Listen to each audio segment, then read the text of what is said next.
we are going to start out here with the Mysteries of Addy C. I am looking forward to this one. Where's my PDF here? That's a cute emote. Oh, resizing. I was doing some layout tweaks, some stream tweaks and stuff.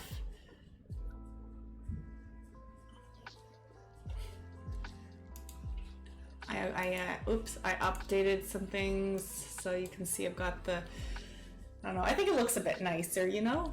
This layout, we do, turn off studio mode, only webcam version. Oh, you can see my glass in here.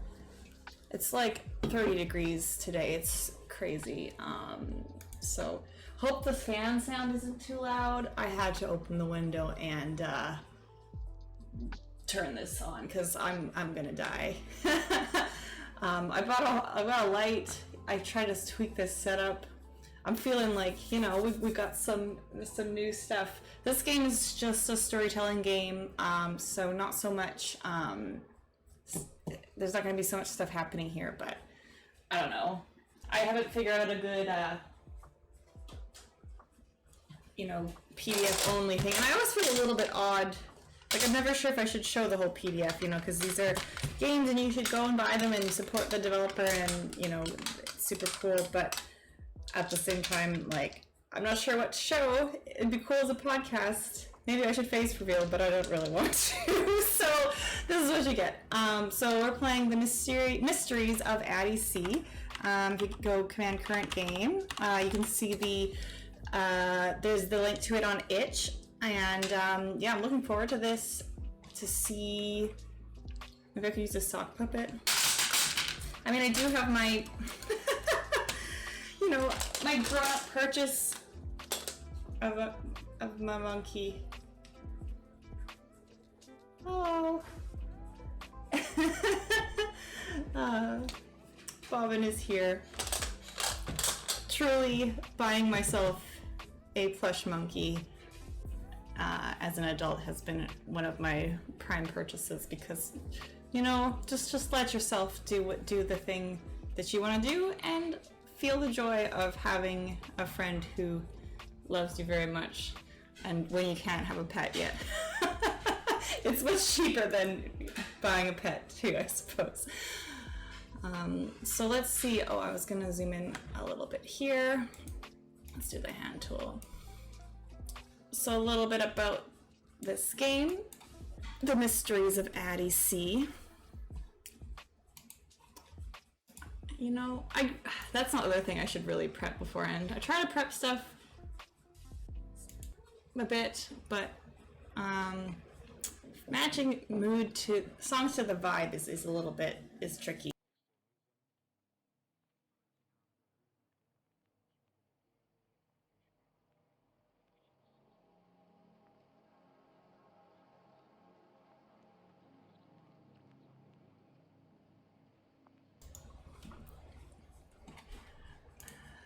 Yeah, I decided that I know that, you know, briefly I was like, maybe this is weird, but you know what? No, who's saying it's weird? My brain. Is that one of the, like, IKEA ones? I think one of my friends had bought the giant stuffed IKEA shark plushie or something like that. So let's get into the action here a bit. I don't know why I want to say mysterious. It's a mysterious Addy C, I'm sure. The Mysteries of Addy C is a solo journaling game where you play as a paranormal investigator staying 13 nights at a haunted bed and breakfast, the Addy C, located in the quiet seaside town of Bethany Beach, Delaware.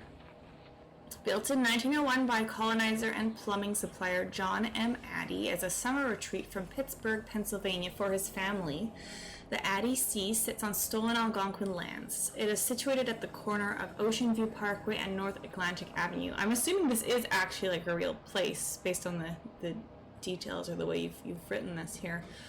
The late Victorian mansion turned bed and breakfast was the first area to have an indoor plumbing and gas lights.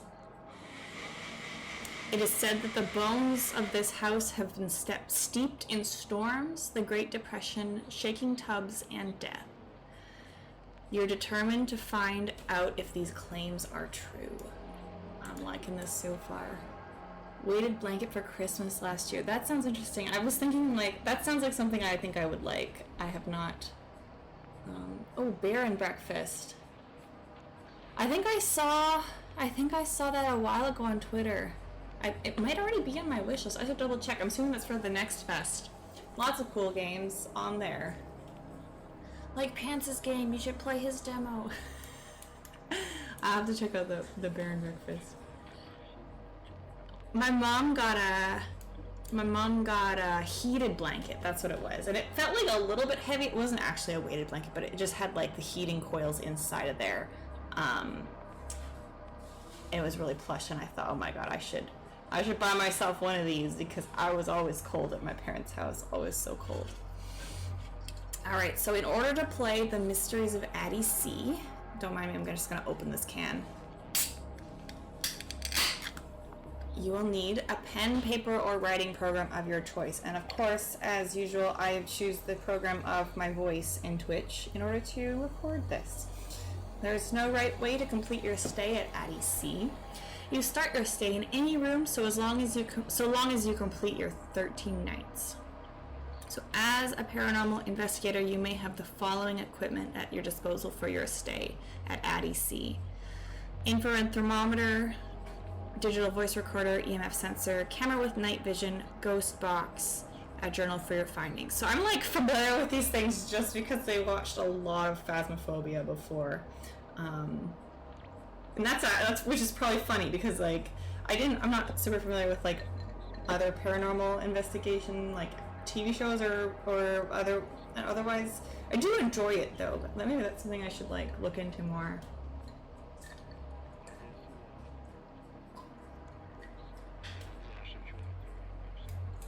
Okay. Well, there are thanks for the resub, Azu Prime for 3. It's been 3 months now. Jeez, really? Wow. Wow. That's crazy. I guess I have been on an actual schedule for a little while now. Damn. I've been having so much fun with these. This has been really great. I've been so happy to actually get some stream stuff done. So we've got 13 rooms. You can start your stay in any room as long as you complete your 13 nights. So I'm sort of wondering, I think instead of just going 1, 2, 3, 4, 5, etc., I might just roll a d12 here.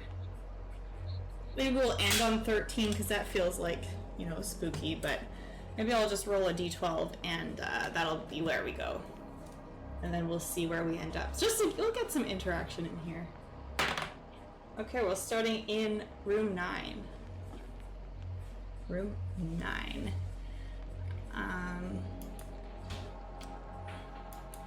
Alright, so well, let's just step back a little bit. So we're here. We will stay 13 nights here. We're here as a paranormal investigator looking in here. I'm getting the sense that I don't know if this bed and breakfast is actively operating still when we are here, but I think we're going to sort of move through each room, staying here for that 13-day period in each of the different rooms, or exploring all of the rooms. So entering room 9 on this first floor, that's just, that's where we walk into this inn, and that's kind of where, I don't know, we're drawn to first, most strongly to investigate. So we've got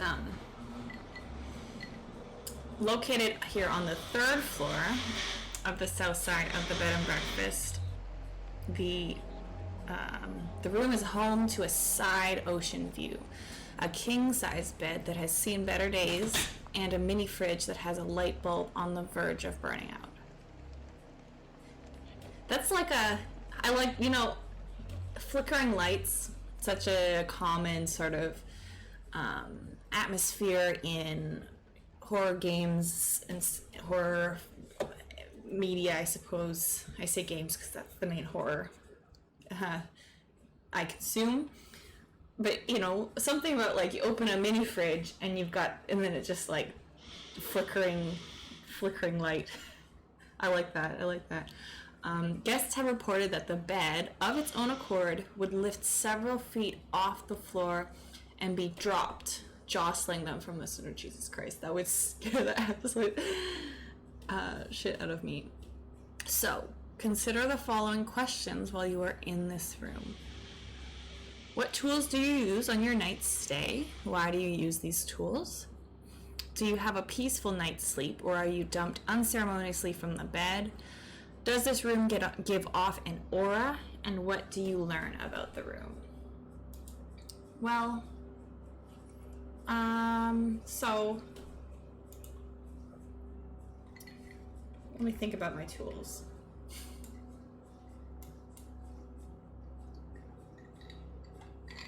I think we'll use a camera with night vision here.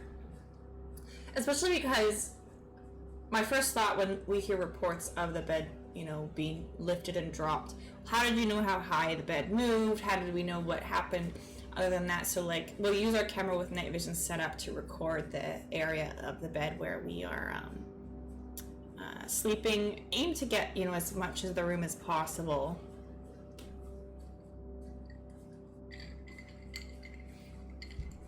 Maybe I'll pick, I don't know, if I, like, it seems like a cop-out to just say, here's every single, I'm going to use every single piece of my equipment every single night, EMF sensor, that's the one, like, EMF 4 is the, is the thing for Phasmo. I don't know if we need to be actively involved in these sorts of things. Let's say thermometer and camera, because, like, if there's true ghost presence and they are there to, like, lift the bed up, I think we might notice a dip in temperature, and maybe having that thermometer positioned in a way that we can record it in the camera's vision, so that, even if I'm asleep, then maybe the temperature dropped just before that move happened. Just skipping ahead, I'm going to say absolutely this room gives off an aura. That's sort of why we're here first. There was sort of a strong, I envisioned myself as, like, this investigator perhaps walking around the halls of this inn first, just getting a lay of the land sort of thing, and seeing, like, where am I at, where are we starting, and this room was what drew us in here, so absolutely gives off an aura.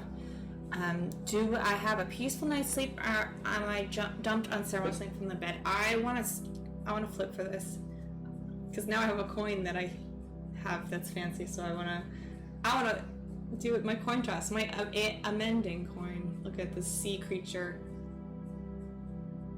It's too dark to focus. Okay, so heads, we have a peaceful night's sleep. Tails, we get dropped. I'm gonna do it again because it fell out. I wanted to do actually. Okay. Oh. I'm doing it again. I'm not gonna pick that one just because I want to be dropped. As I knock my entire setup. Oh my god. Okay, the problem with this coin is it's wood and it's so light, it's really hard to, like... Okay. Heads. I got heads twice then, so we do actually have a peaceful night's sleep. The result of my coin flip is it's all dropped. And I knocked my camera all over the place. So we do actually get... we got a peaceful night's sleep here. Which doesn't really mean anything, I think. So what we've learned, I don't think I learned much, other than this room still, like, there's something here, I can feel it.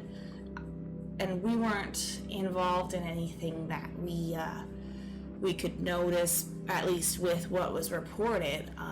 But, you know, maybe that spirit was content with us sleeping there for whatever reason, or they were, you know, not around to cause any specific haunting, I guess. Yeah, so we will move on to the next room. 3. Room 3. Located on the second floor of the south side of the house, this room, like room 1, has an aside ocean view and a king-size bed and a mini fridge. I think that's probably the similar. Isn't that like room 9 too? A side ocean view, a king-size bed that has seen better days. I mean, that one probably has seen better days because it's been dropped. I'm sure it's worn out from falling how many times, right? So this one has a king-size bed, an ocean view, and a mini fridge. So it seems to be in overall better repair than that last one. I wonder why the mini fridge light was burned out in that other room, actually. Or on the verge. Maybe the... Ooh. I just had an idea, but I don't want to... what's it called? We're not going to retcon what already happened. That's too late. Gotta get my improv skills working over here. So this room is rumored to have windows open and shut of their own accord, and a breeze that smells of hot steel and sweat permeates throughout. They'll get woken up when the bed does its thing, can't sleep, and decide to raid the fridge. That is very fair. Do they have those, like, sealed drinks that they don't get pay charged until you, like, crack it open or something? Okay, so when we're in this room, what tools do we use and why? Do you try to prevent the windows from opening? And a breeze that smells of hot steel and sweat permeates throughout. Do you try to prevent the windows from opening? I mean, I don't know that I would. Because I want that to happen. I want to see the window. We're here for paranormal activity, and I'm not going to try and prevent that. So absolutely not. Because it's rumored. We want to see that happens, and I would like to see this smell. And so what is the smell of hot steel and sweat?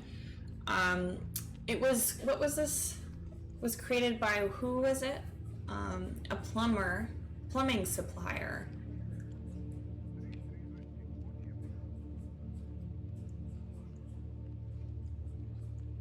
Okay, Riot. Oh, woo. Welcome to properly watching this stream.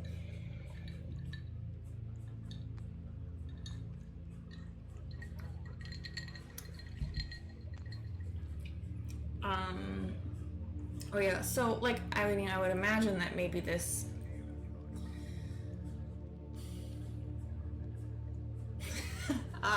yes, that's, you know, the good,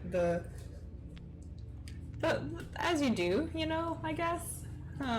Very effective to cover the breathing through the chin and all that stuff, you know, where the third the third breath hole is.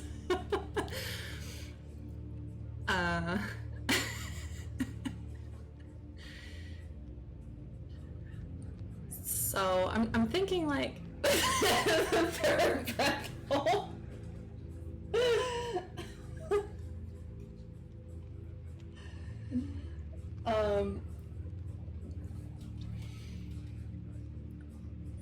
Does the smell of hot steel unnerve you? I mean, I don't really know what that smells like.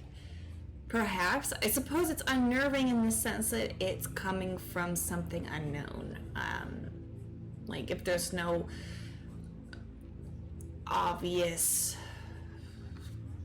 source, right? I'm imagining that maybe this smell is coming from, was there a plumbing, like, manufacturing something nearby, or maybe it was just the the manufacturing of this hotel itself, there was, well, you know, with the installation of the plumbing and the plumbing supplier, and there was a death in the building of, like, while this Addy C was being built, through the construction people. Maybe, or there maybe was a steel-eating ghost making toast.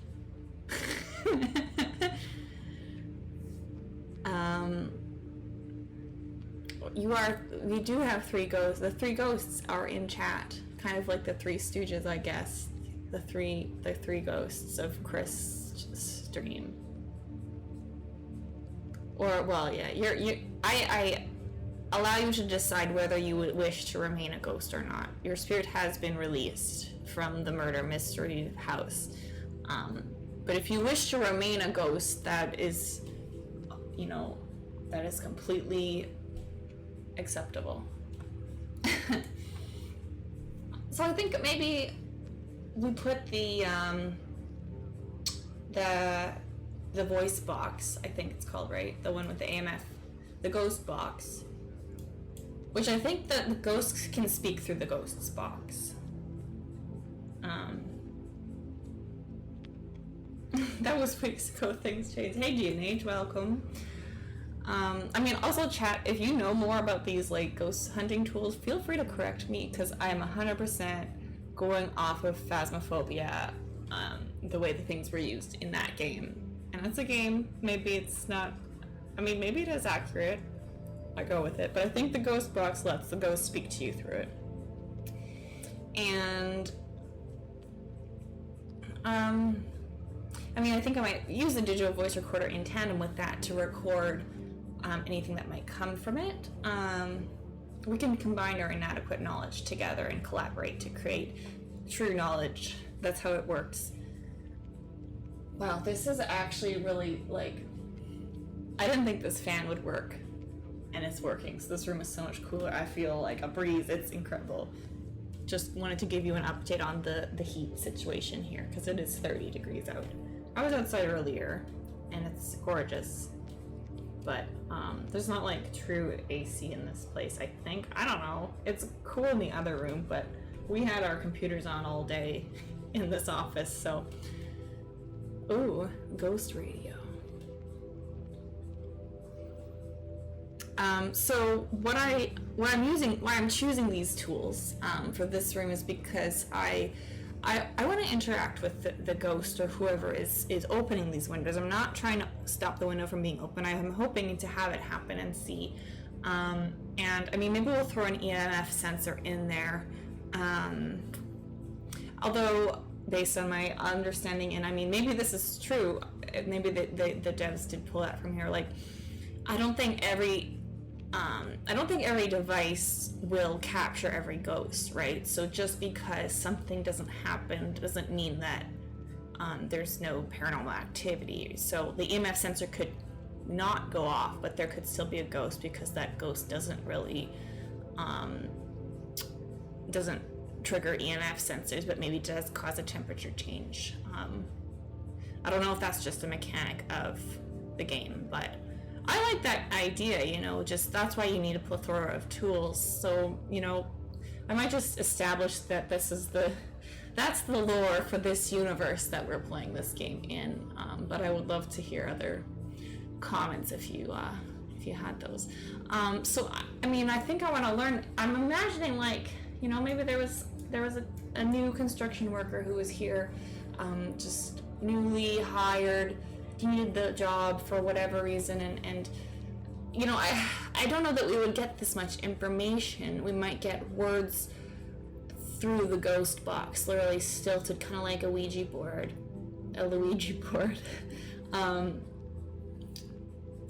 And piece together, I think there was a ghost here who was working on the construction of this place and was killed in some sort of plumbing steel accident. That is what we learn. I think the windows do open here. We could flip. I don't want to flip. It's what happened. I established that. Okay, next room, next night. Room 7. We're going to all the odd numbers. Odd number rooms. Now we're still on the second floor. We're on the south side of the house still. This room has an ocean front view as opposed to a side view. Ocean side. I suppose that means that like you can directly see the ocean as opposed to just to the side. It's got a king size bed, a spa tub, a shower with a privy closet. Is that like a toilet?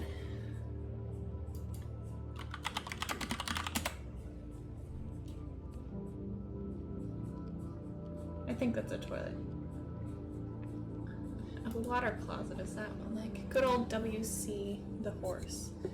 And a mini fridge. I hope the mini fridge isn't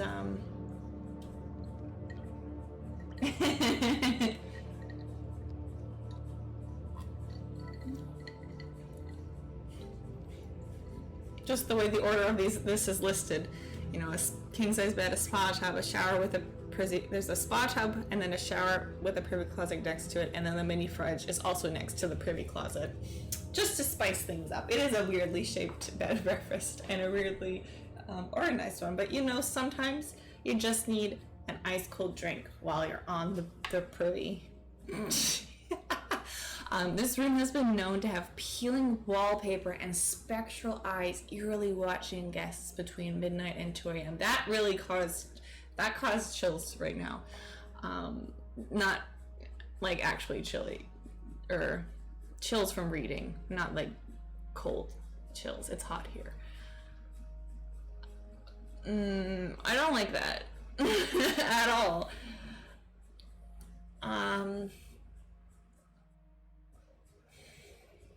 What do you think is causing the wallpaper to peel? I want to say water damage. Does that cause wallpaper to peel? I think so. Who are the owners of the eyes? More than one. The owners of the eyes. Well, using our devices, ghost box, perhaps. I think the owners of the eyes are a couple who stayed here.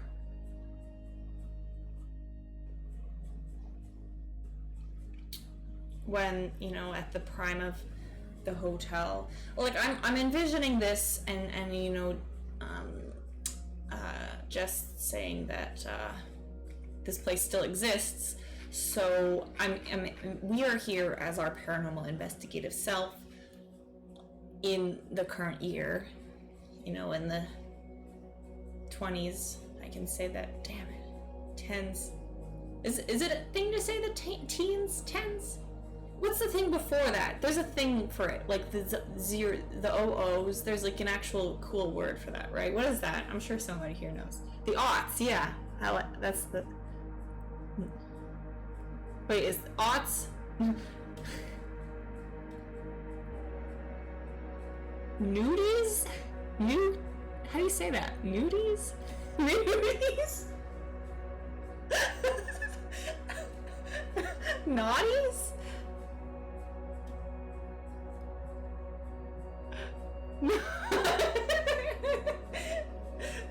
Like not. Oh, like not. Yeah, not nude. I don't know why I was thinking like a nude. Like, it reminds like thought and not naughties. Oh, the naughties. I was born in the naughties. Naughty naughties.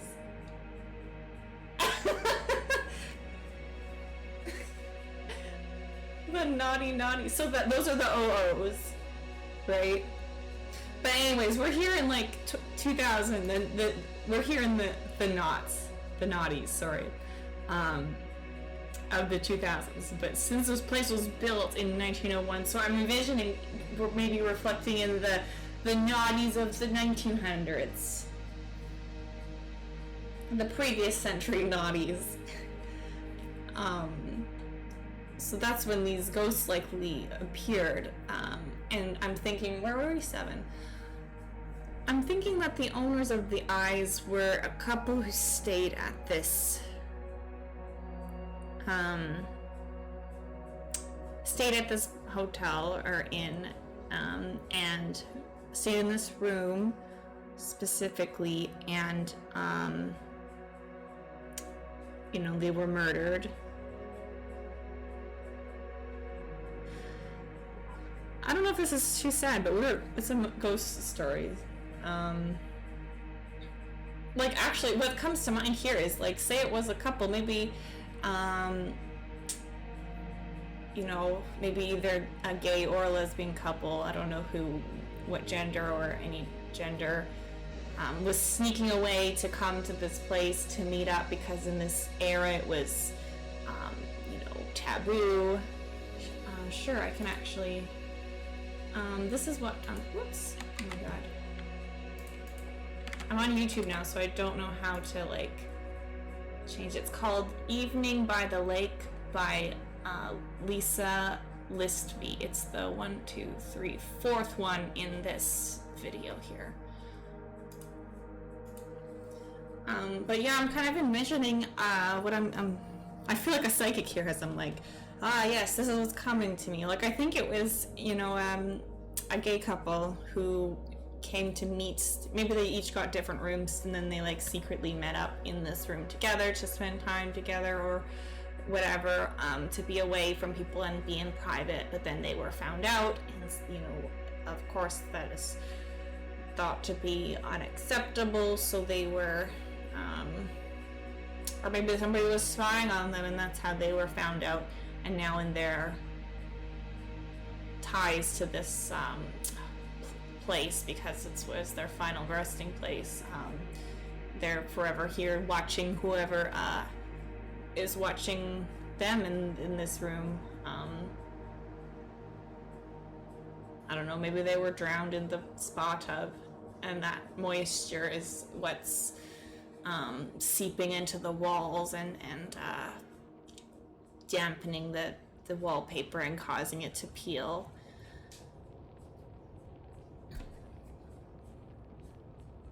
And that's what I learned about the room.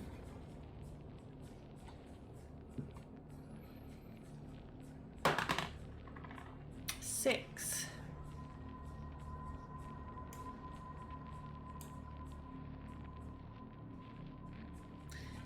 So moving on to our next night, we move across onto the north side of the second floor. This room has an oceanfront view, a king-size bed, a private shower, and a privy closet. This is a nice place that it's good. They've all got king-size beds, you know, none of these like doubles or queens. This room is home to the sound of organ music in the late hours of the night. Past guests complained to staff, but the staff couldn't ever find the source of the music. How does the organ sound? Is it melancholy or jovial? Does the music put you to sleep, or does it keep you awake?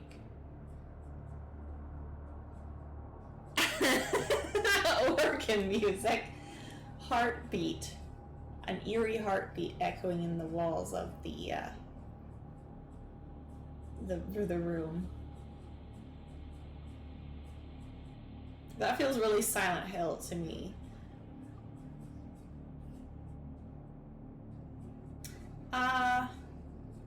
Again, I'm leaning towards the voice recorder. I would love to capture this organ on tape, and playing on the rim xylophone. Another quote.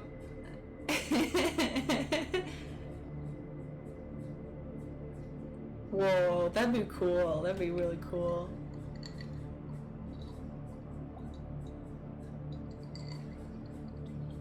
You could make like a small, like a bone flute carved out of bone, and then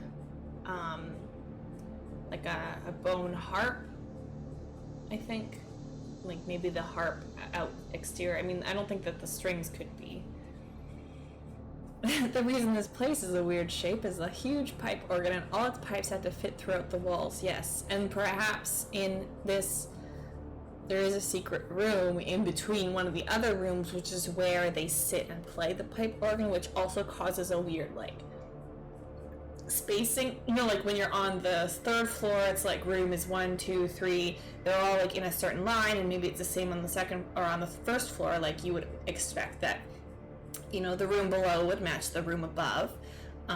But then on the second floor, there's like this weird space, and you're like, is this a maintenance closet or what?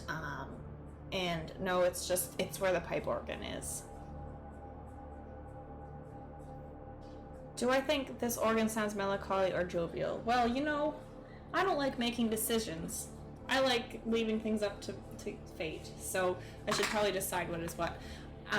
We are gonna, well, just melancholy heads, jovial is tails, and hopefully I don't, like, okay, it's melancholy.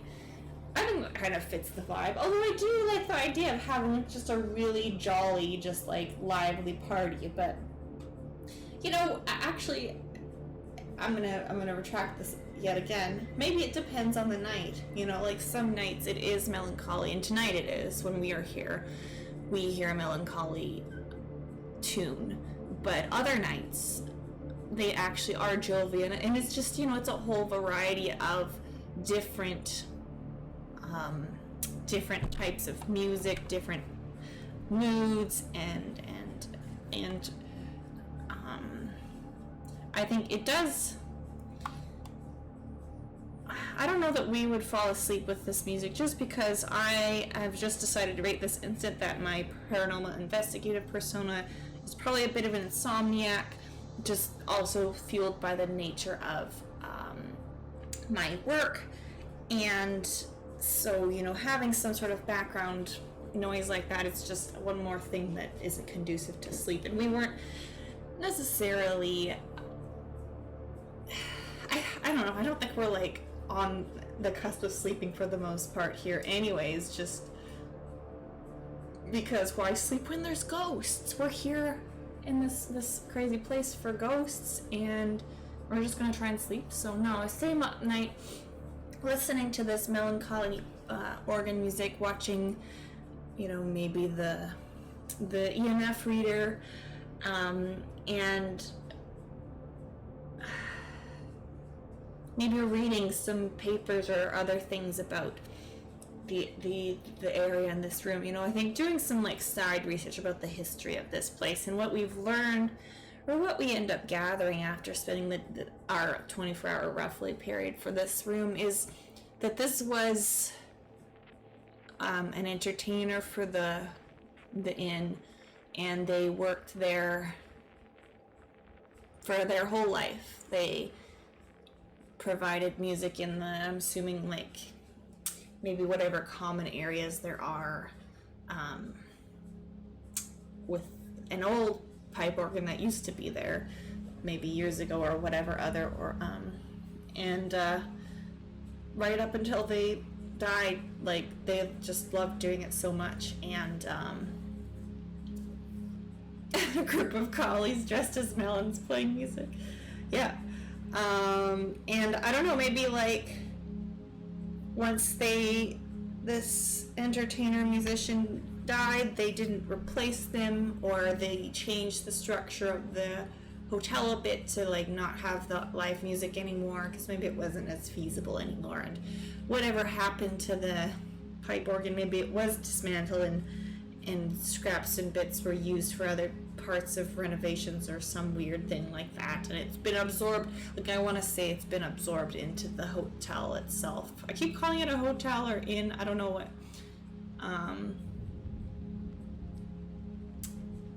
Like, it probably is kind of all of the above. Oops.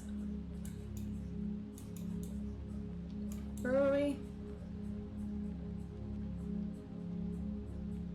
Well, I lost it, but oh, here, room 6. Yeah, that's what we did. That's the story for this room, I think. Next up.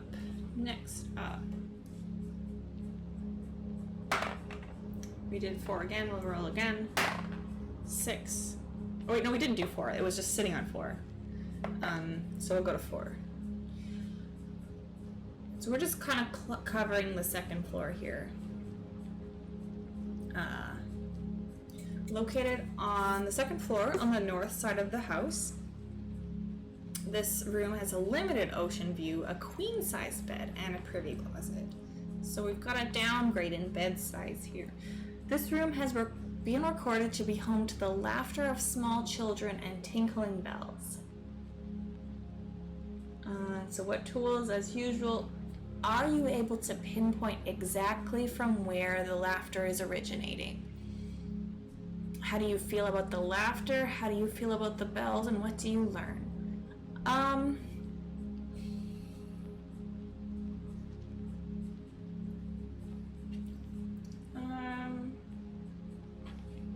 Good Lord.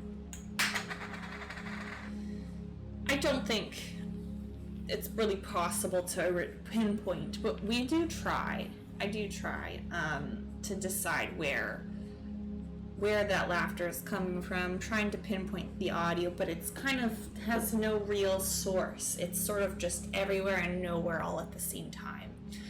And it's challenging to really discern it, because once you think you've come closer, it suddenly sounds further and further away again. And same thing with the bells are kind of distant, tinkling softly.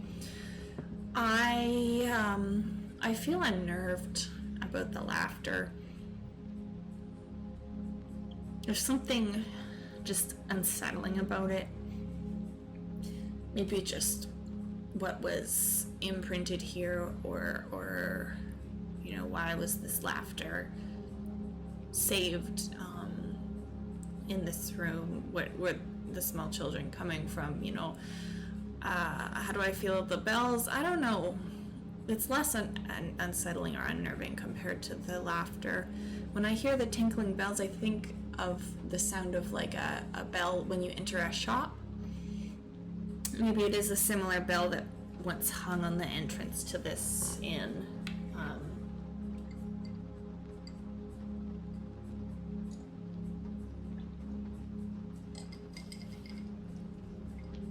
I'm not sure what we might learn about this room or the children.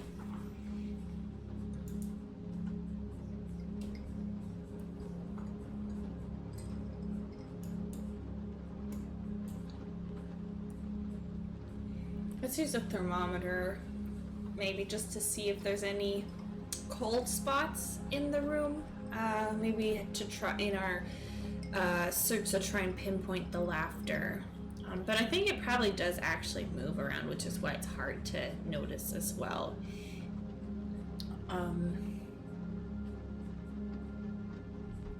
Maybe we see some ghost orbs on the camera with night vision.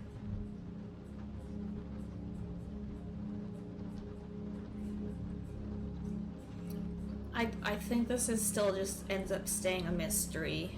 It's hard to say where or what the children were from, and after this one night, it's not enough time for us to really decide or figure out where or what's going on here. 2.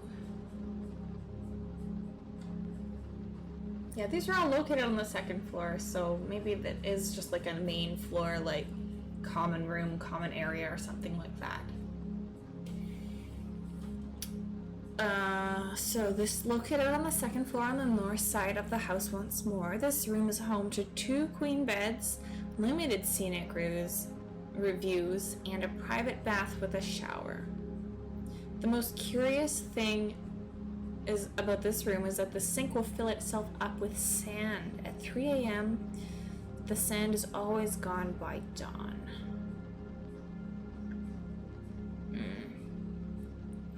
What tools do you use? Voice recorder and maybe camera.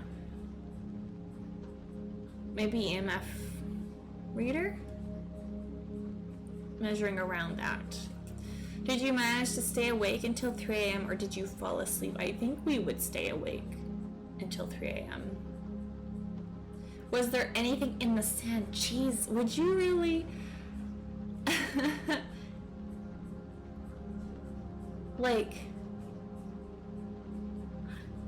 it just seems like, why on earth would you stick your hand? We're not, like, you see this sink fill up with sand, and you're like, I wonder if anything's in there.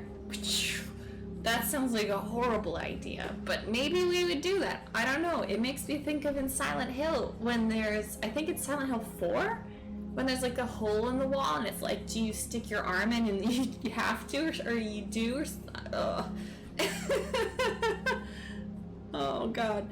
Was there anything noticeable in the sand? Was there anything in the sand? Yes. What is it?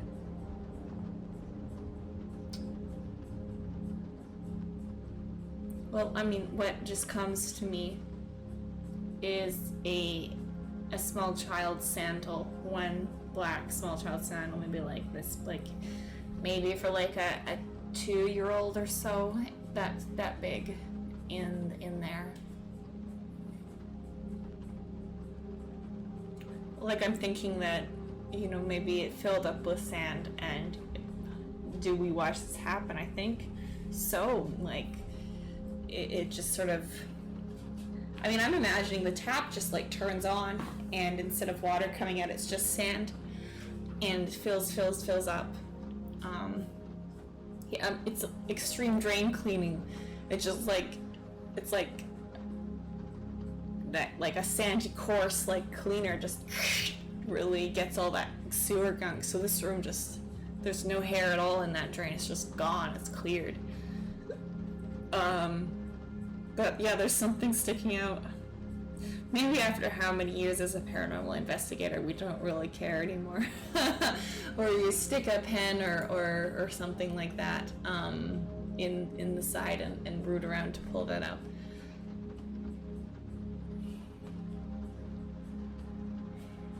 I wonder if anyone else has found something in the sand, or if it depends on you, changes with each person.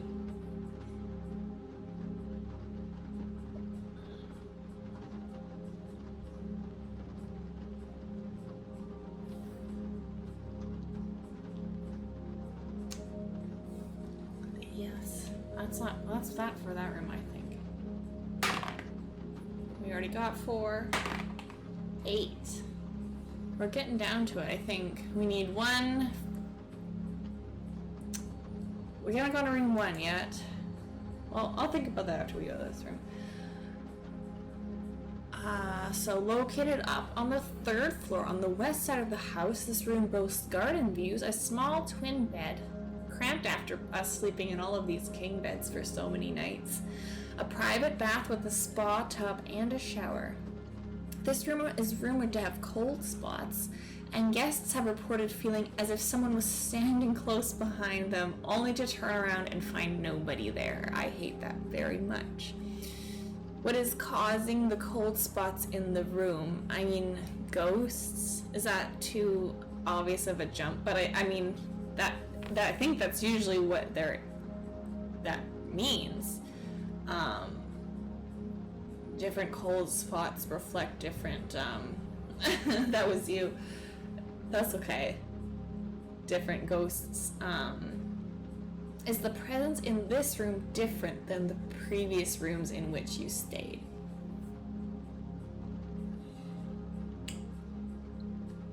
I mean, maybe that is a leading question, but I like it. I'm gonna say yes then.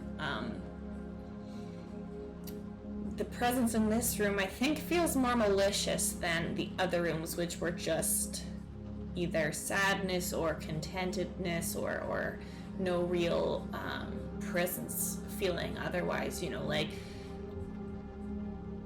they were perhaps ghosts of people who were wronged or who died in unfortunate ways in the past while passing through or being in the inn.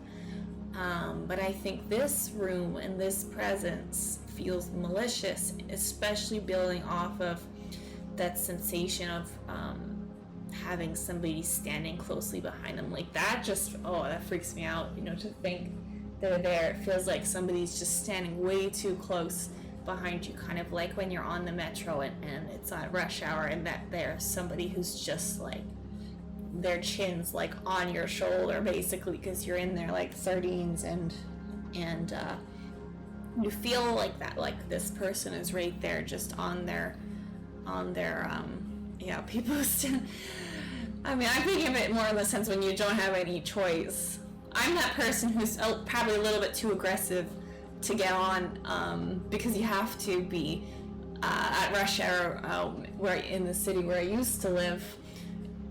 It was so hard to get a space. Like if you weren't a little bit you know, aggressive, just say like, I am standing on here, let me on, to make people kind of cluster a bit closer, you'd wait for like 5 trains because there was just no room. I hated it when I could see through the window, there's like space in the middle, and I'm like, everybody, can you like move in, let me on, I want to just go home. Oh, public transit. I am privileged that I have not needed to access public transit for the last while, so I am thankful for that. But yeah, I don't know. It's disconcerting. I don't know if I want to stay in this room longer than I need to because of that sensation of that different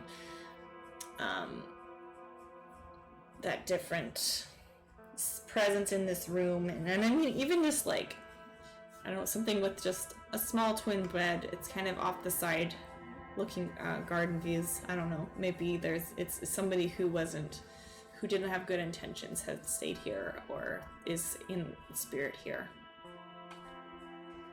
Okay, so what do we have? I think. Hello? Oh, I've just clicked to focus. We haven't done 1. So 1, 5,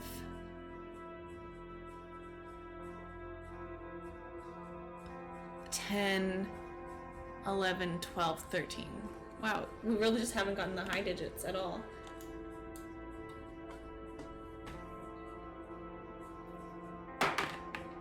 Oh, 12. There we go. Located on the 2nd floor and home to a side ocean and garden views. Don't mind me just taking a drink. I should have done that before I started speaking. This room has a lovely twin-sized bed. Oh, sorry, lonely twin-sized bed, an ancient television. Please don't tell me it turns on. And a small private bathroom.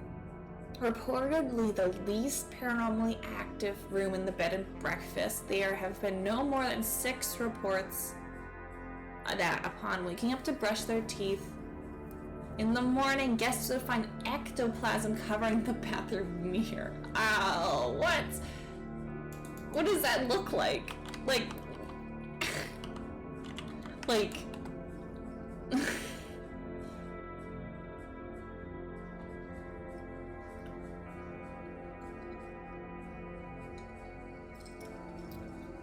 that, yeah, that would be worse. Hi KT, welcome. We are exploring Addy C, a paranormal location.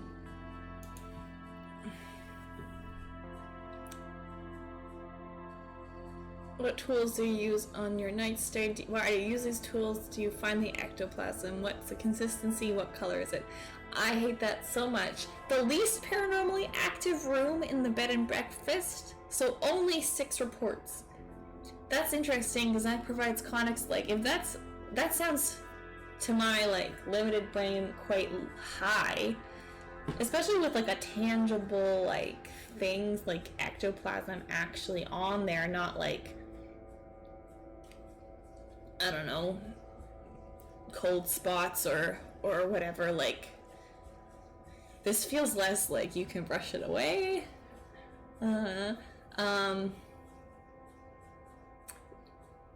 But there's only been, I mean, I guess if we think about 100 years this place has been here, and there's only been 6 reports, perhaps only 6 people have brushed their teeth in the morning.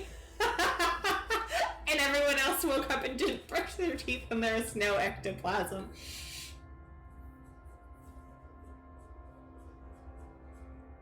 I don't know, maybe. I want to put a thermometer in the bathroom to see what the temperature looks like. I'm going to, well, I mean, I want to put a camera maybe in there as well to capture that. I don't know, do we get ectoplasm on the mirror?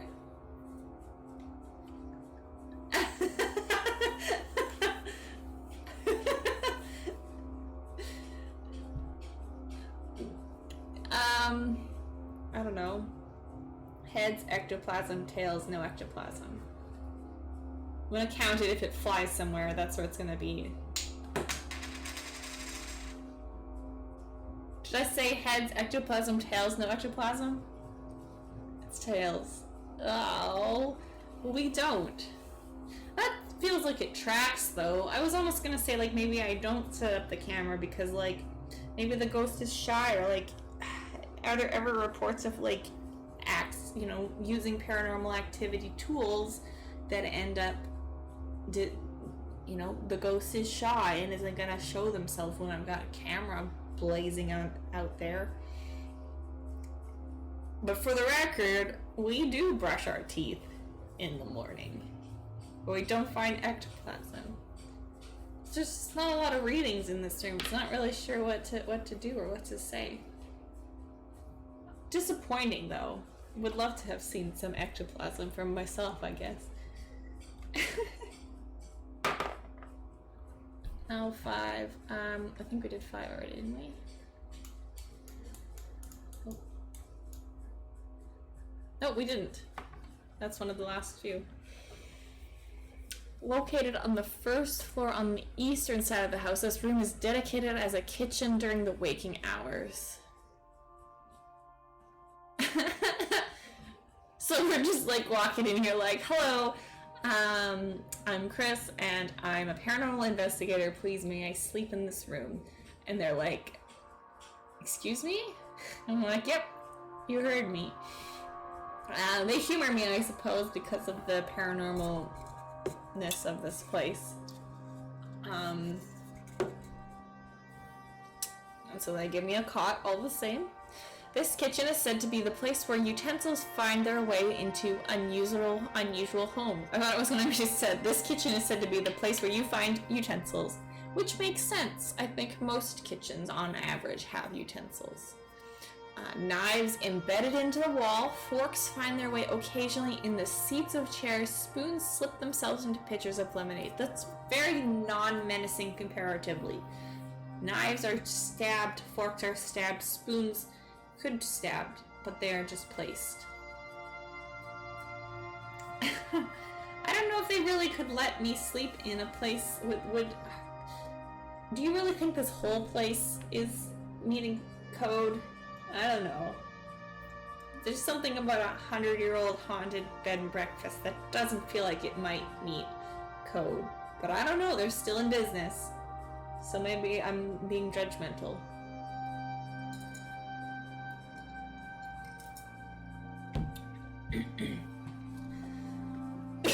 Excuse me. The ghosts are trying to help stir the lemonade. That is true. Maybe the ghosts are just like, they're trying to help ease the burden and the duties of the kitchen staff.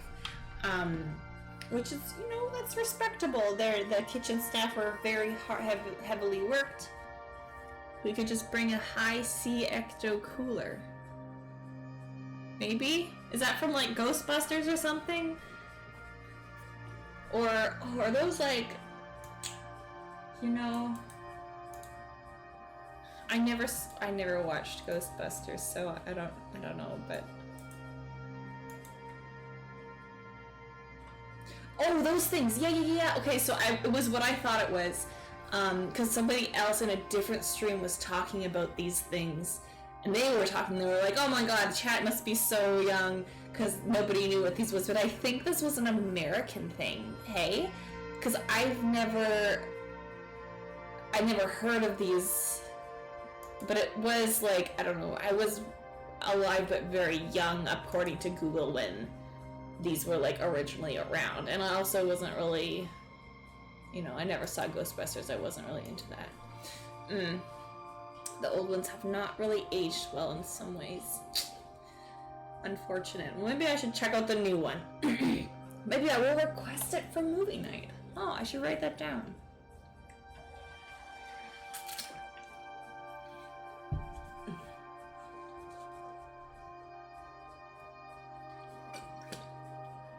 That just sounds awful though, like anything that's like excessively dyed in an unnatural color with lots of sugar to be juice and, you know, branded as ectoplasm ghost goo. It doesn't really feel as appealing to me as perhaps it might have, you know, 20 years ago. Oh, green ketchup. Oh my god, yeah, there were all those, like, was it just green? Purple was what I'm thinking of. They had the different, oh my god, that's just, ugh. It's so gross. It's so bad. I never had them, but I remember those. Oh, I'm just getting bubbles in my stomach. Yeah, I mean that's true, but I'm no longer as favorable of it, I suppose. Like I used to think, like, what was it? Like strawberry milk? Like the pink milk? Different colors, you know, that's super cool. And now I'm just like, I don't know. I don't, like, it's just really, I don't think I've had it recently, but when I think about it, it feels far too sweet.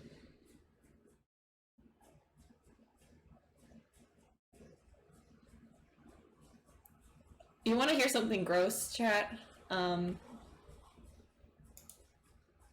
Sure you do, right? Something food gross. What I don't know why on earth this was a thing, or it was like a treat, or like a, oh god, I don't know. But when I was a kid, we used to make Pepsi milk sometimes, which was like, you take a can of Pepsi and, like, you know, pour like half a cup of Pepsi and half a cup of milk, and you drink it. And I guess it was supposed to be like a float or something. I haven't had it in years, but I recently remembered that I did that, or my parents did that for us, or I don't know, but like, God, what the hell? This is like revenge for every cursed food video I've cussed.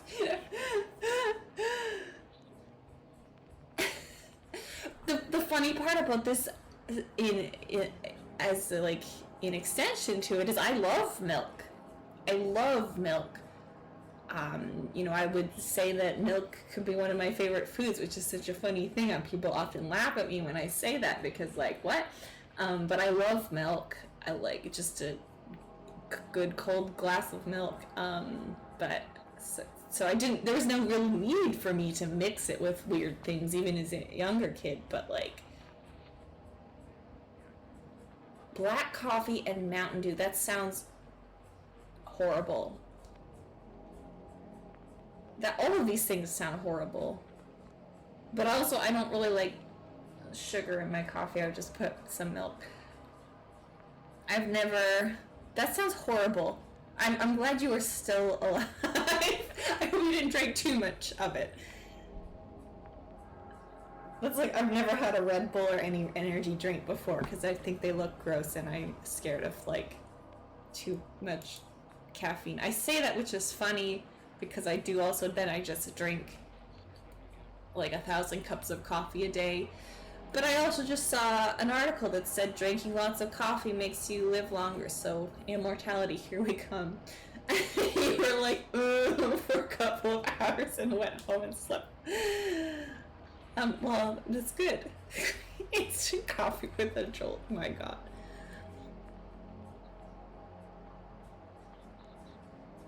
Oh god, that sounds like hellish. That's like my mom. My mom has she doesn't drink any caffeine at all.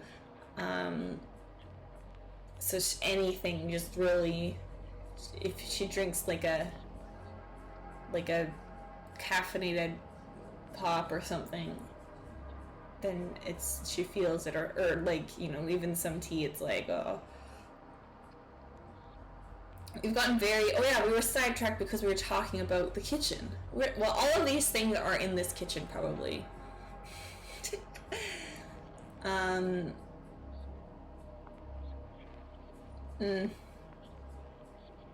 I stopped drinking caffeine in the afternoons, specifically, because I noticed that I would feel like shit after I drank coffee in the afternoon, which was like a vicious cycle of like, I always just want coffee, especially if I'm doing some sort of mindless thing, or like, you know, when I was going to class in grad school, I had a lot of, basically all my classes were afternoon classes, and it was sort of in that slump period, so like walk to class, stop by the coffee shop, whichever one, you know, just want to grab coffee before class to have it, and then the rooms are always cold or whatever too, and then I just feel like, and then I finally realized, like, maybe I shouldn't drink coffee in the afternoon. All of these things could be potentially true.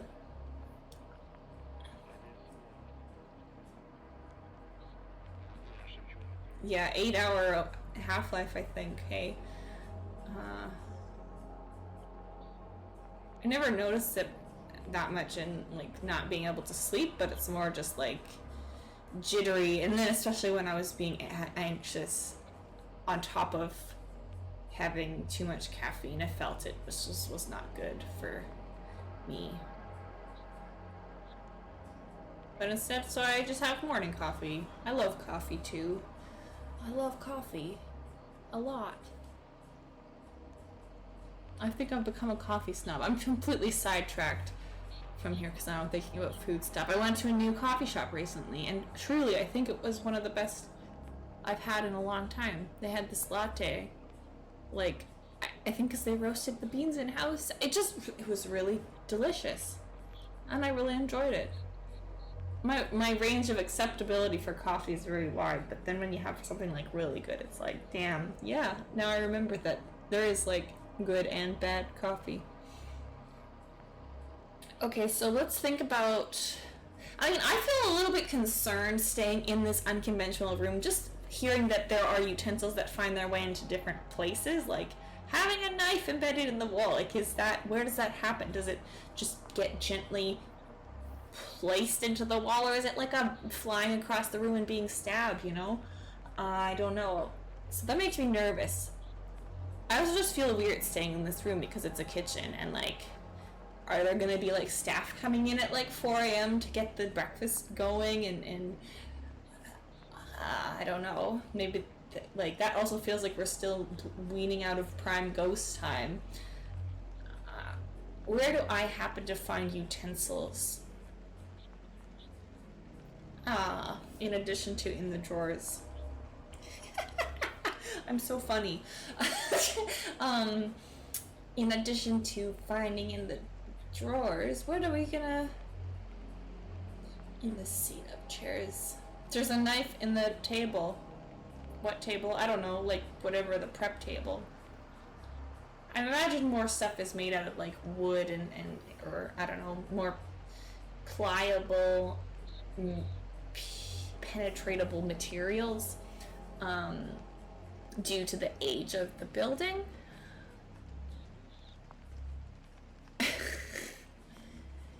I don't know if it would be the King of England, because this is located in Delaware. Yeah.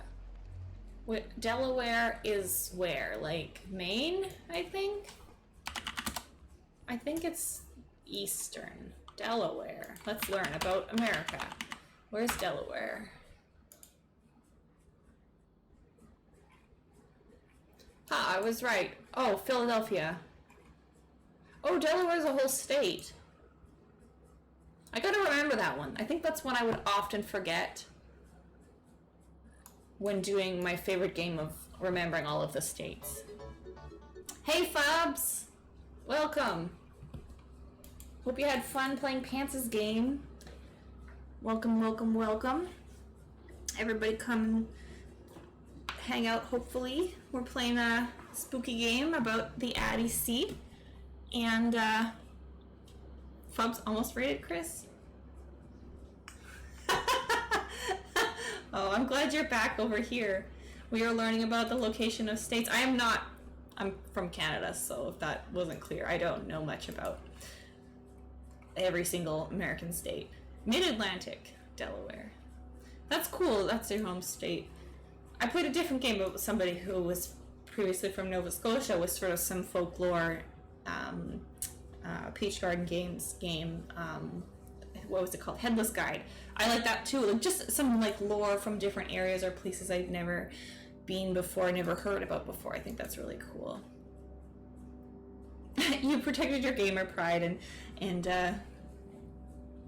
rated the correct person. Look, if I could take on Chris with no underscores, I would love to, but I don't know, that it's taken, so I'm here with my 2 underscores.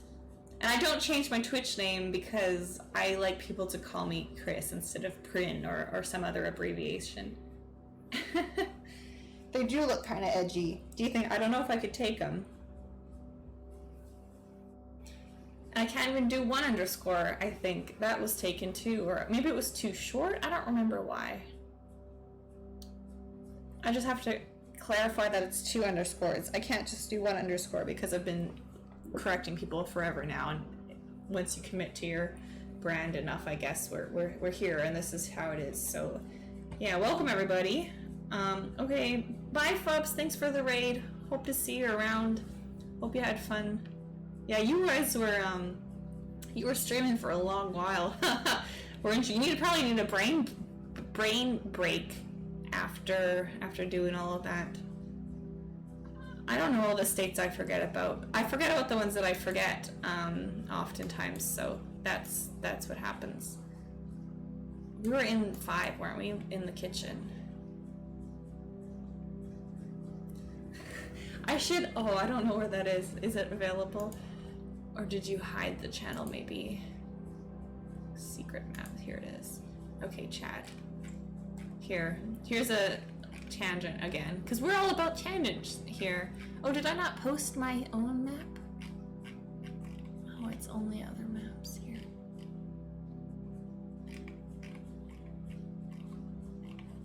Oh my god. One time I drew a map of America from memory, and every American enjoyed it very much. I don't know where that is. I don't know where that is. Did I save it as a map here?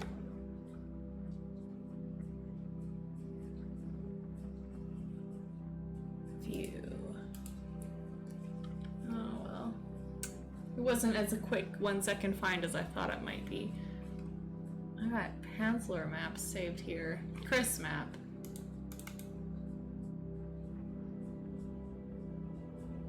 Oh, I drew both. I drew Canada and the States.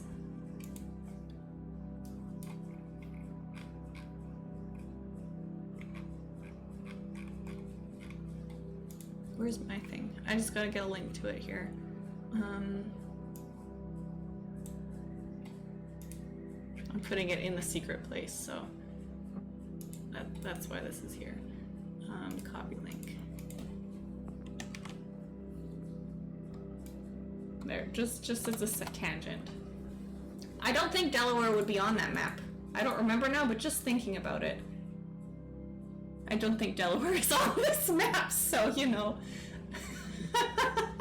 that's my memory of the US and Canada.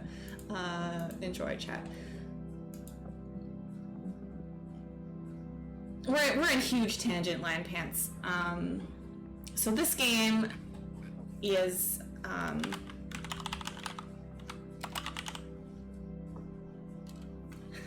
unknown states. Oh, did I write 7 unknown states? I think I might have on there. Oh no, I didn't. Oh yeah, there are 7. Oh, I did write 7 unknown states because I counted it up, but I was missing some. So this game is called The Mysteries of Addy C, and we are a paranormal investigator investigating this mysterious bed and breakfast home. Oh, I guess this is probably a real picture of the actual home.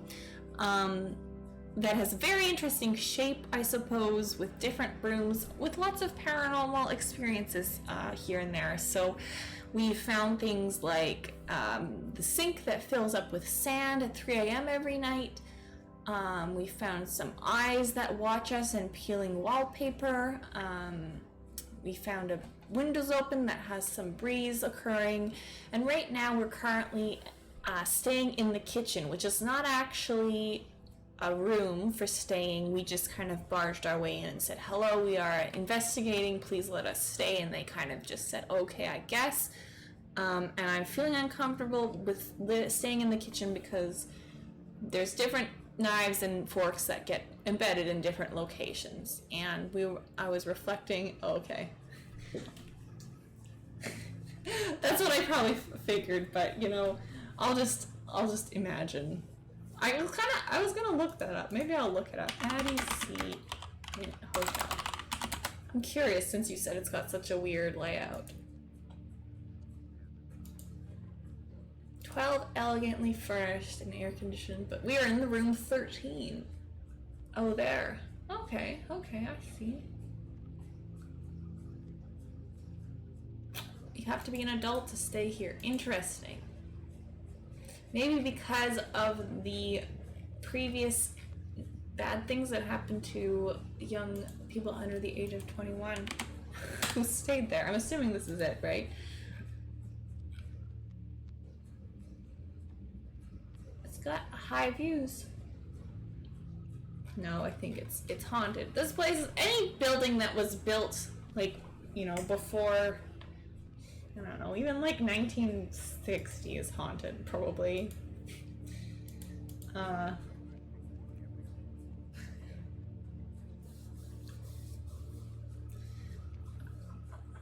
don't know. We found utensils stabbed. I set into the table, and it's like the prep area. I'm imagining, you know, like there must be a table somewhere in this room.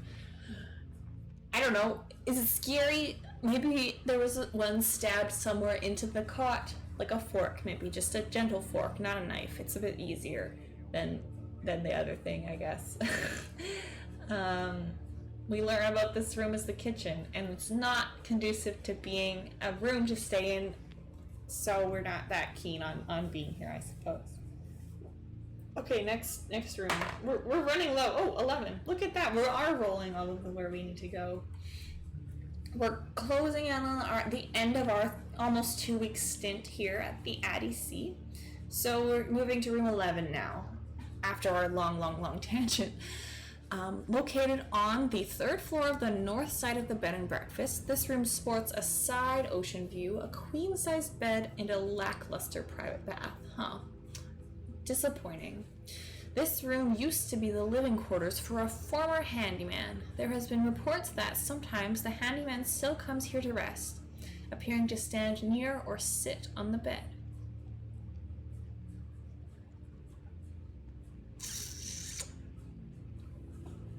Maybe we'll use the voice recorder and the camera to see if we can sense this handyman. Do we see the handyman? I think we do.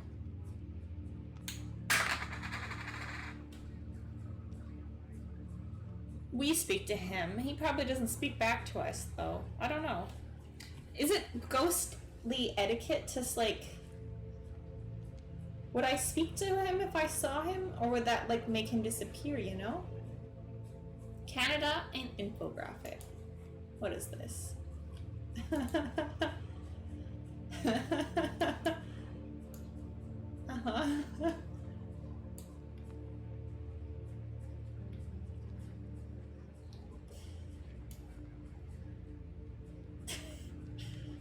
Pretty much. Based based on where I have lived, which is a few different places. Yeah, that's a pretty that's it. Where my Amazon.ca packages come from? Probably around Toronto.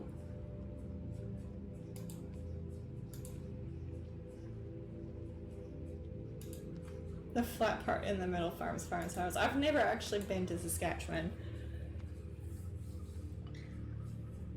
Not been to Saskatchewan or Manitoba. Because I've been told there's no point. I've always thought it would be fun to do a road trip. Or that's what my parents always said. Like, we would always drive west to go to the mountains or something. And I remember being like, how come we always, like, go west for camping or for summer trips and we don't go east? And my dad was like, because there's no point. I'm sorry for the laugh. Because there's nothing over there. Why would we go all the way over there? Yeah, I think especially, I don't know, it's like when you have the mountains, it's like, oh, we have the mountains, but I don't know, I wouldn't mind passing through at some point in time, maybe. Am I a farmer technically yet? If I've got blueberries that are looking like they're growing, and I've got maybe one beet. Have the accent for being a farmer. Is it because I was from Alberta?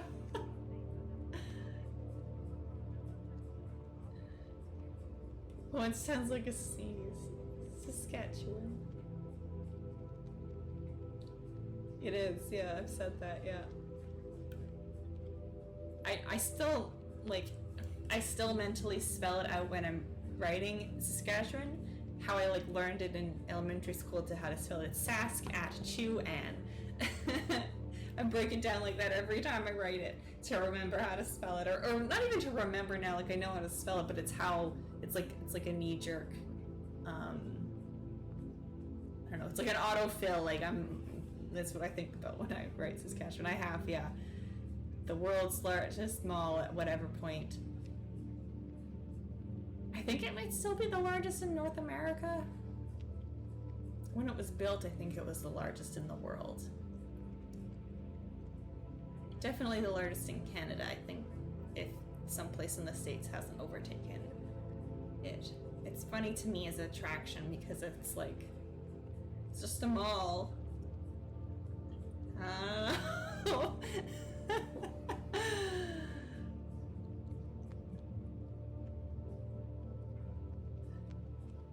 Okay. Oh wait, I've scrolled to the wrong...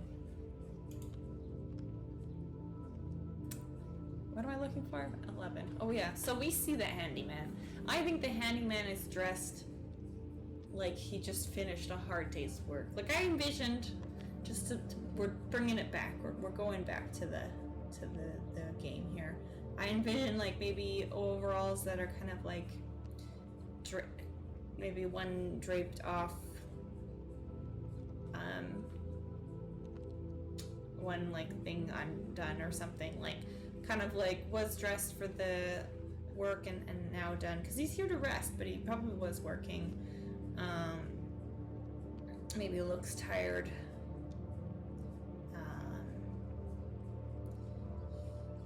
Perhaps we try to speak to him, or we hear some sort of speaking, but he doesn't reply.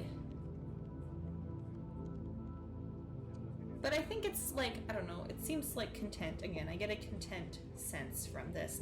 Nothing, this is where he lived, this was his home, and this is where he spent most of his life, and this is where he was relaxing as his quarters, so he still comes here and is standing near or sitting on the bed to relax.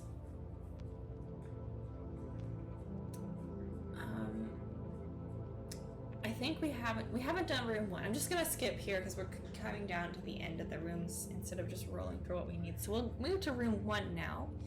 Located on the second floor of the south side of the house, this room sports a side ocean view outside windows, a king-size bed, and a mini fridge. The most distinct feature about this room is the quaint copper tub that has been reported to shake. This is a phenomenon that is unique to this part of the bed and breakfast. I'm curious that, like, specifically a copper tub, like perhaps it's the only room that also has a copper tub in addition to it having these properties, I guess. Do I dare take a bath in this tub? Yeah, for science. Saskatchewan in slideshow form. I'll look at this after, I think. I see the first the first image. Just probably like the I have love for the prairies though. You know, there's something about big prairie sky and long flat horizons that I do really love. It's got its own sort of beauty. Maybe that's just because I grew up in Alberta and seeing the prairies, like, I don't know, it's underrated. Everybody just talks about mountains and oceans and lakes and stuff, but there's lots of different cool little things in the world that maybe not everybody has seen. So I think, yeah, we do take a bath in the tub. Does it shake in intervals or is it random? I think it's random. Maybe there's a point where you're kind of like keeping track of it and it's like, is this the pattern? I think it's a pattern, but then another one shakes and it just doesn't it throws off whatever pattern you thought it was. And we're here. Something that comes to mind is that maybe it shakes, but nothing really spills. There's an ectoplasm in the drain and it's shaking, and when it builds up enough, it shoots out of the plug hole in the other room and covers the mirror. I like that. And it takes a while. It takes a while to build up. Enough to build up that pressure, first of all, to shoot out to the other side, and also to have enough people who frequently occupy this room and the other room. I don't know, like, how long ectoplasm stays around, but maybe it does happen more frequently. But both rooms need to be occupied at the same time. Needs to be enough build-up. Or it's like when you flush the toilet and the shower goes cold depending on the plumbing, which is surprising considering that this was a plumber who made, like, this was a cutting edge building in its plumbing business, having plumbing. But maybe they never really updated it since then, so it's got questionable plumbing and it shakes around, and so we really cleared up and diluted the ectoplasm a bit in the shaking, and that's what the shaking was. It was rattling out the ectoplasm. And maybe if we checked that other room, it would show up, but we didn't think to, I suppose.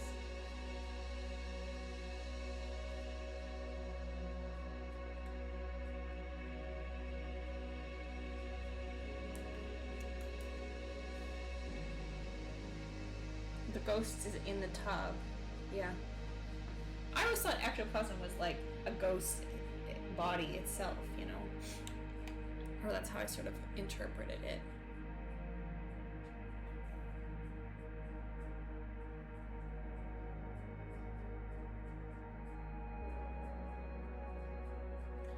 So I think 10 and 13 are the last ones we haven't done.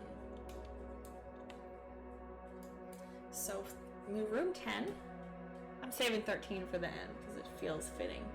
Located on the 3rd floor, this room has an oceanfront view, a king-size bed, and a private bath with a spa tub. It is said that a family member of the Addy family had a terrible accident on the roof of the mansion. Their pacing footsteps can go on for hours. Considering the following questions while you're in this room. Do we hear footsteps and do they last for hours? Do you ever catch a glimpse of the rooftop wanderer?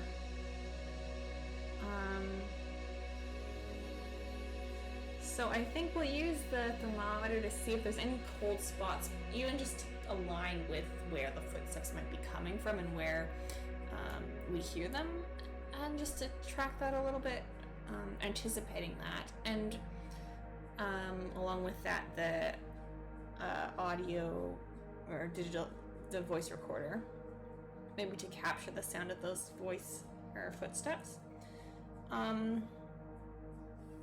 Do we hear the footsteps? Yes, I think so. And yes, I think they do last for hours, maybe even intermittently, but they come and go, but lasting overall for hours through the night. 1, 2, 3, 4, 5, 6, 7, 8. I think I've done 5, haven't I? I'll double check. 5 is the kitchen. Yeah, that's where we spent forever derailing ourselves. Oops. Oh my goodness. I need to figure out a method with this cord. It's in my way.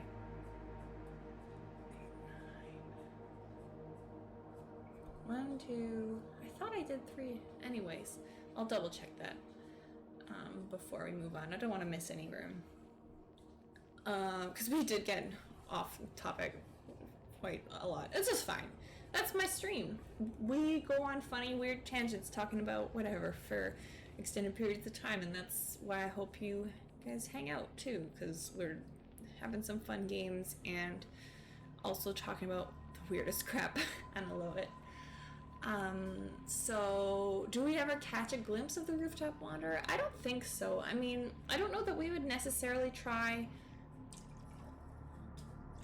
Maybe it feels just like, I don't know if you could really get access. We're on the 3rd floor, so maybe, but when I envision looking at a rooftop, like, you can't really see back. And if I look at this actual image of the thing itself, I guess there are 1, 2, 3. It looks like there are 4, so maybe you could peer to the side and see out the side there.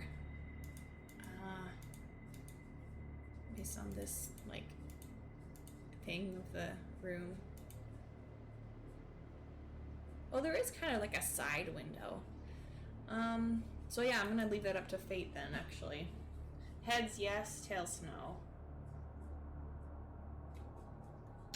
Oh! It landed, tilted in my legs. No. Okay, we don't catch a glimpse of the rooftop wanderer. So we did try looking at the sides of the window, but it's just hard to get a vantage point on and especially if we're hearing the roof, like, there's footsteps from the ceiling, I think, not like side by side, so you can't really look up when you want to look for this wanderer. But I think we learned that there was a terrible accident on the roof. It's hard to find any further information on what this accident was, I think, because it was covered up a little bit to avoid having, like, a scandal in the family, probably. So, yeah, that's what we've learned about this room. Okay, so room 1 was a copper tub. We did. Room 2 was the sand sink. We did that one. Room 3 has the windows open and shut with the hot steel, so we've learned that with the plumbing accident. I think that might have been like one of the first rooms. Room 4, the laughter of small children and tinkling bells. Yes. Room 5 was the kitchen. Yeah. Room 6, that's with the organ music. That we found it differing with the giant pipe organ that's built through the walls of the home. Room 7, wallpaper and spectral eyes. Room 8 had cold spots. Room 9 had the bed. That was where we started, the bed lifting off of its own accord. Unfortunately, we didn't experience that. But it gave off an aura because we felt it. That's where we started. Room 10, we're in. Room 11 had the handyman, yes. Room 12, the least paranormally active room. Oh, you've been live tweeting. Oh, cool. I will read that afterwards. I'm curious. All right, so I think we did all 12 of those rooms. So we're gonna hop into this last room, room 13, which I think truly, like, 13 has a reputation. So maybe there was some expectation saving up for this room, but located on the first floor of the mansion, off of the parlor, this room is a disappointment compared to its 12 other siblings, really including the kitchen, because I think the kitchen might rank low just in terms of general hotel accommodations. Nobody can seem to answer your question as to why the 13th room is on the first floor. I love it. It has limited views, a double-sized bed, and a cramped closet that the staff call a bathroom. It has been documented that after spending a night in this room, that guests feel weak or drained, as if their life force was being drained from them. So perhaps it's apt that we save this for last, considering we've been here for however long. Maybe built some relationships with the staff. And I'm curious what is in this cramped closet. They call it a bathroom, but like, is there actually a toilet in here? Maybe there isn't. Maybe there's not, like, actual plumbing, which would be funny considering the history, again, that it was founded by a plumbing parts family. What tools and why do you use them? I think just some general aura reading, maybe pieces, like more of the EMF sensor, the ghost box, and the thermometer, as opposed to the other, since it's more of a sense here than a figure or something like that. I think the aura of the room is different than the others and distinct from all of them, even like 9, which we had as a distinct aura from the start, which we felt as something that drew us to it. Maybe this room is not drawn. You're kind of pushed, it feels pushed away. And that may be why I subconsciously or otherwise saved it to the end of our stay here.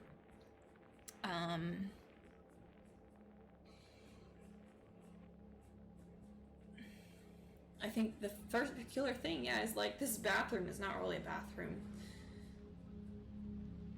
And I think underneath the mattress, well, we have a horrible night's sleep. It's different than the usual horrible night's sleep that I'm used to, in the sense of saying that this paranormal character has insomnia and is used to staying up all night, or some matter of that, working with ghosts. It's a horrible night's sleep, and feeling drained in a different way, kind of, which feels in line with what these stories we've heard. And I want to describe it as like I'm also just thinking like a Princess and the Pea sort of deal, where like nothing is comfortable in this bed. Something is wrong in any way that you move or readjust in any capacity, and maybe you even check the mattress, move things around, nothing noticeable, but in the morning there's I think there's a journal underneath the bed with like really weathered old pages. It's like yellowy brown, like it's definitely something that has been around, colored with age. And it looks like it's been well worn, well used, well loved in whatever capacity, but flipping through the pages, there's nothing, they're all blank. And you get the sense that maybe there could be some way to see that there's words on here, maybe, but you don't want to. You don't feel like that's something they should do, and you know, maybe there's some sort of invisible ink or holding it to a candle or to look, but like it's just sort of like, no, this is not something that I should learn or reveal. And perhaps instead of tucking it back underneath the bed, you put it in the drawer of the nightstand next to there, and instead of uncovering those potential secrets, we leave it to remain a mystery for the sake of perhaps ourselves, some sense of self-preservation or selfishness over finding out these paranormal, you know, features, satisfaction in what we've uncovered through our time here.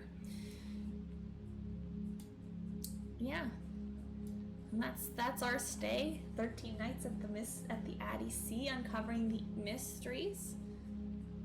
Here's a bit. Oh, there's your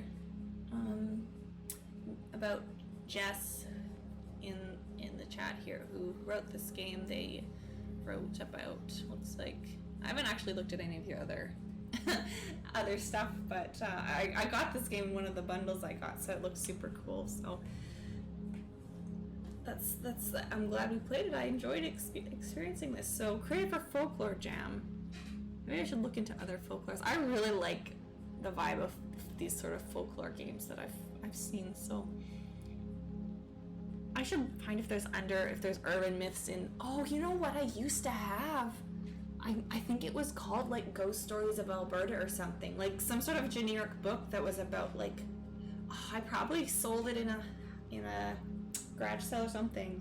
Man, I wonder if I could find it at like a library or a garage sale or something like that. But you know, after playing this game and the other game, I'm like, I want to find some urban legends or folklore around areas that I've lived and create something like that, because I like I like spooky things. I like them a lot. I feel like I've got this like conflicting brand energy where I've got a lot of cute and cozy and quaint sort of things, especially in a lot of the games that I've made or the things that I've done or drawn. But I also really like spooky things or horror or paranormal, and I've been trying to find a way to be like, hey, I also like doing these things. I probably should just do it.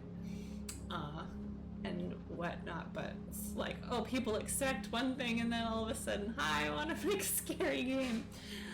I just gotta do a little bit of everything, I guess. But yeah, thanks for making a cool game. That was a lot of fun. Hope everybody enjoyed our nice and not at all spooky and terrifying vacation here at Addy Sea.